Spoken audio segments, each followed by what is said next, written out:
नमस्कार। बीए पाठ द्वितीय का प्रथम प्रश्न पत्र सामाजिक अनुसंधान पद्धतियां में निदर्शन पद्धति का जो है अध्ययन करेंगे।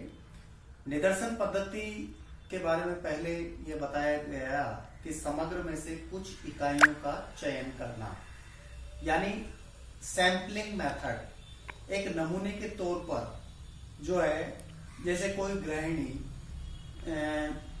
चावल पकाते समय केवल एक चावल का जो दाना है उसके ऊपर टेस्ट करते हुए अन्य चावल के दानों पर यह अनुमान लगाती है कि वो पके हुए या नहीं है, इसको निदर्शन कहा गया। लेकिन जब निदर्शन के प्रकार की बात आती है तो यहाँ विभिन्न सांख्यिकीविदों और समाजशास्त्रियों ने निदर्शन के अलग अलग प्रकार का वर्णन किया है। अब निदर्शन का प्रकार के लिए उसकी समग्र की सजातीयता के आधार पर और उसके स्वरूप के आधार पर, बजट, समय, स्रोत, सूची के आधार पर अलग अलग रूप में निर्धारित किए गए हैं। अगर हम देखें तो सबसे पहले जो है निदर्शन के प्रकार में है वह है देव निदर्शन, और दूसरा निदर्शन के प्रकार में सविचार निदर्शन और वर्गीकृत निदर्शन। इन निदर्शन के अतिरिक्त कुछ अन्य प्रकार के निदर्शन भी है, जो कि निर्दिष्टांश निदर्शन, बहुस्तरीय निदर्शन, सुविधाजनक निदर्शन, निर्वाचित निदर्शन और क्षेत्रीय निदर्शन। आज हम देव निदर्शन पर चर्चा करेंगे। देखिए, देव निदर्शन का मतलब यही है कि समग्र में से किसी भी इकाई का चयन करना, यानी जो हमारे पास में फील्ड है उसमें विभिन्न इकाइयां हैं, यानी इकाइयां हैं उनमें, और सभी इकाइयों के उनमें सभी इकाइयां हैं, चुने जाने के समान अवसर होते हैं। ऐसा नहीं कि केवल फिक्स एक इकाई हो, यानी जितनी भी वो इकाइयां हैं उन इकाइयों में से किसी भी इकाई का चयन किया जा सकता है। यहां पर पॉसिबिलिटी शब्द महत्वपूर्ण रखते हैं। पॉसिबिलिटी, संभवतया, ये शब्द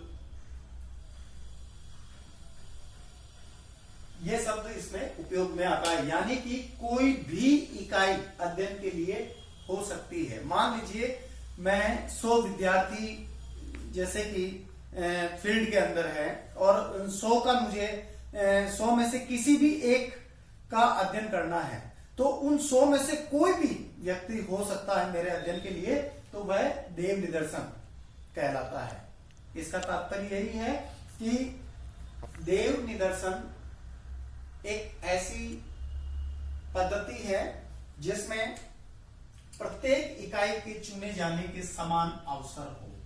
प्रत्येक इकाई के चुने जाने के, चुने यानी चयन, जाने के अवसर समान हो, यानी किसी भी इकाई के प्रति कोई भेदभाव नहीं हो, उसे हम देव निदर्शन पद्धति कहते हैं। यहां पर जो है अनुसंधानकर्ता या अध्ययनकर्ता जो है निदर्शन की पद्धति देव निदर्शन का उपयोग करने के लिए, इसके भी कई पद्धतियां हैं, लेकिन देव निदर्शन पर जो अध्ययन करने वाले विद्वान हैं उसमें एम एच पार्टन है, इन्होंने अध्ययन किया। सर्वे पोल्स एंड सैंपल्स पुस्तक लिखी आपने, survey polls and samples, Goode and hate,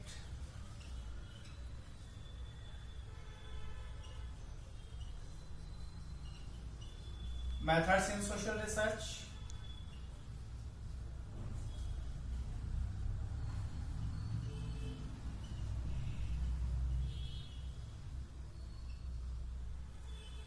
जहोड़ा and others भी है इसमें, जहोड़ा एंड अदर्स,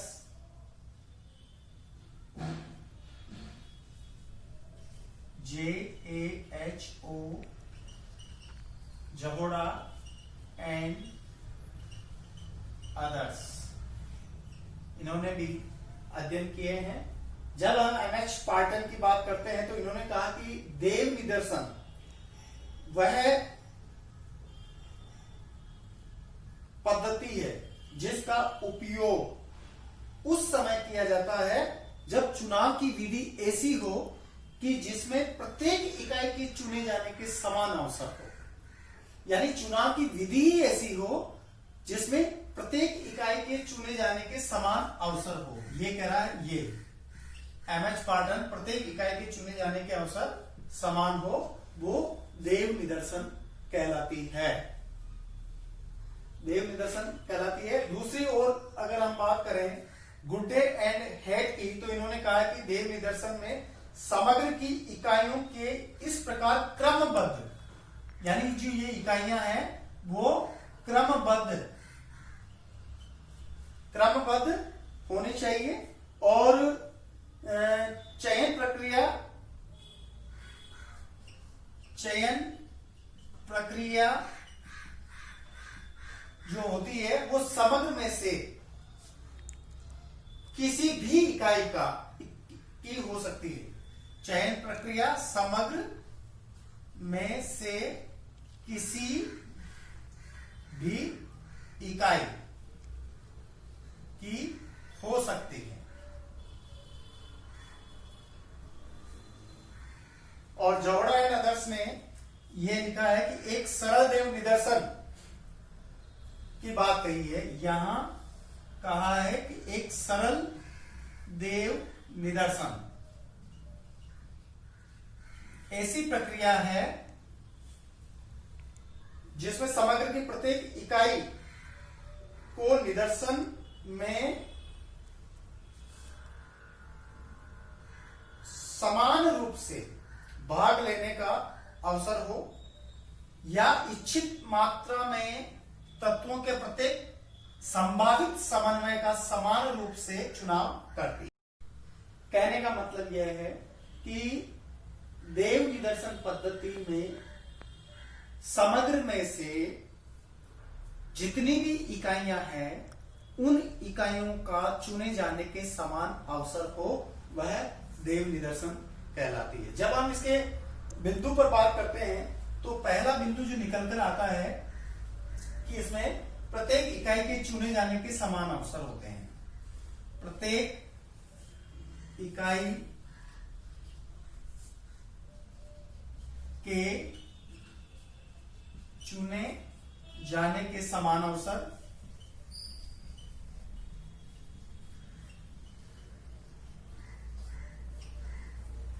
पहला बिंदु यह है। दूसरा बिंदु अगर हम बात करें तो इकाई का चुनाव जो है वो स्वतंत्र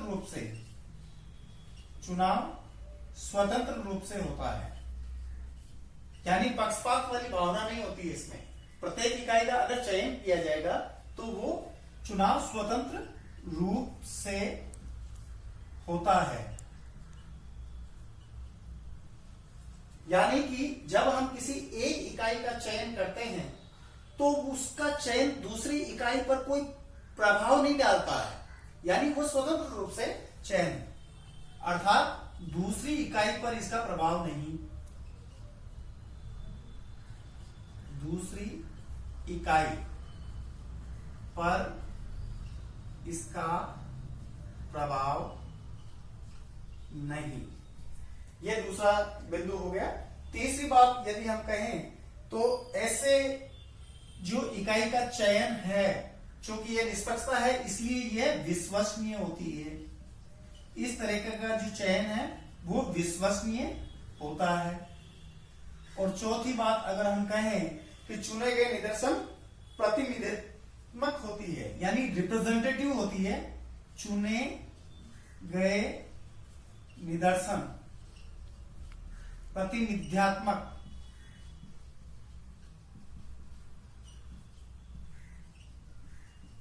होते हैं।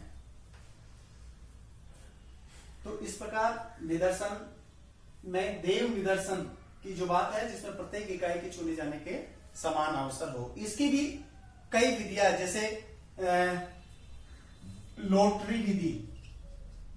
लॉटरी विधि, अब देखिए कि हम देव निदर्शन में इकाई का चयन करना है तो सबसे पहले लॉटरी विधि का उपयोग करेंगे। लॉटरी विधि के अंदर जैसे एक कोई लॉटरी सिस्टम होता है, ये लॉटरी सिस्टम पर ही आधारित है। उसमें टिकट जिन भी इकाइयों का हमें चयन करना है, तो मतलब पहले तो सभी इकाइयों का नाम लिख देंगे कागज के ऊपर और उसको झोले बक्से में डाल देंगे या कहीं पे भी उसमें डाल देंगे। किसी बच्चे को या एक व्यक्ति अंदर मतलब आंखों पर पट्टी बांधते हुए कोई भी एक पर्ची निकालेगा।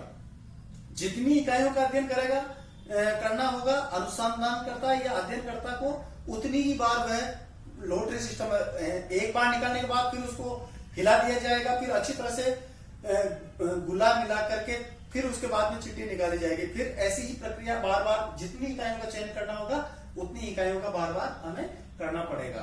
तो सबसे पहली जो है लॉटरी विधि। दूसरी विधि आती है कार्ड प्रणाली।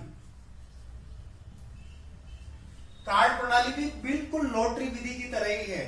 यहां पर एक पोस्ट कार्ड साइज के कार्ड होते हैं, उसमें भी इकाइयों का नाम लिख दिया जाता है और कार्ड को झोले बक्से में डाल दिया जाता है। फिर अच्छी तरह से हिला मिला करके, और ठीक वैसे ही जैसे लॉटरी विधि के अंदर प्रयोग में किया, कार्ड प्रणाली में भी एक छोटे से बच्चे को या आंख पर पट्टी बांधे एक व्यक्ति को जो नजर नहीं आता है, वो उठा करके बता सकता है कि भाई ये इकाई है। किसी भी इकाई का चयन होना चाहिए, तो वो उठाकर जितनी इकाइयों का अध्ययन करना है उतनी ही इकाइयों का वो बार बार निकालता जाएगा। तो इस प्रकार दूसरी विधि जो हो गई वो लॉटरी विधि हो गई। और कार्ड लॉटरी विधि, कार्ड प्रणाली। और तीसरी जो है टिपेट विधि। टिपेट, ये टिपेट विधि, ये प्रोफेसर टिपेट ने 4 अंकों वाली जो है एक 4 अंकों की एक विधि है इसमें, जिसमें कई पन्नों पर लिख दिया जाता है। जैसे उदाहरण के लिए जैसे 1, 5, 2, 3 ऐसे लिख करके 16, 32, 15, 40 इस तरह के 4 अंकों वाली संख्या लिख दी जाती है पूरी, और उनमें से किसी भी संख्या का चयन कर लिया जाता है। जैसे मान लीजिए इसमें इस विधि के अंदर जैसे मान लीजिए 500 विद्यार्थियों का हमें अध्ययन करना है और इसकी संख्या लिख दी हमने 500 के आसपास लिख दी, और 500 का छात्रों में से केवल 30 का हमें अध्ययन करना है। तो यहां पर ये चूंकि ये पूरी पुस्तक हो गई है 4 अंकों वाली, अब उसको पन्ने को खोलेंगे और जो ही एक पन्ने को खोलते हैं तो उसमें जो संख्या आएगी उस संख्या को हम लिख लेंगे, नंबर 1 फिर 2, इस तरह से 30 संख्याओं का चयन कर लेंगे। ये हो गया टिपेट विधि। और चौथी होती है ग्रिड प्रणाली। ग्रिड प्रणाली, इस विधि का उपयोग भौगोलिक क्षेत्र के चुनाव के समय में किया जाता है।